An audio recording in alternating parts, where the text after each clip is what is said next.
Wanihayatu ruju'un ila turab, na mwisho ni kurudi mavumbini. Fa'mal lil akhirah, basi fanya matendo kwa ajili ya akhira. Fahiya darul baqa, kwani akhira ndiyo makazi ya kudumu. Maneno haya yanatukumbusha kuwa mwili wa mwanadamu unao mwisho, na mwisho wa mwili wa mwanadamu au mwisho wa mwanadamu ni kaburi. Hivyo dunia ni ya kupita, lakini akhira ndiyo ya kubaki milele na milele.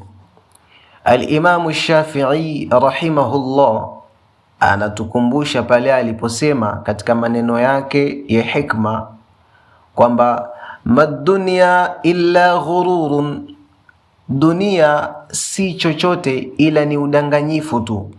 Kwamba madunya illa ghururun, haikuwa hii dunia isipokuwa ni udanganyifu tu. Wama fiha illa fanin, na yaliyomo ndani yake yanaangamia na kuisha. Fa'mal lidarin la tazulun, basi fanya matendo, fanya amal kwa ajili ya makazi yasiyoondoka au makazi yasiyoisha. Maneno haya ni maneno makubwa mno, kwamba huu ulimwengu au hii dunia haikuwa si chochote isipokuwa ni udanganyifu tu, na yaliyomo ndani yake yote yanaisha na kuangamia.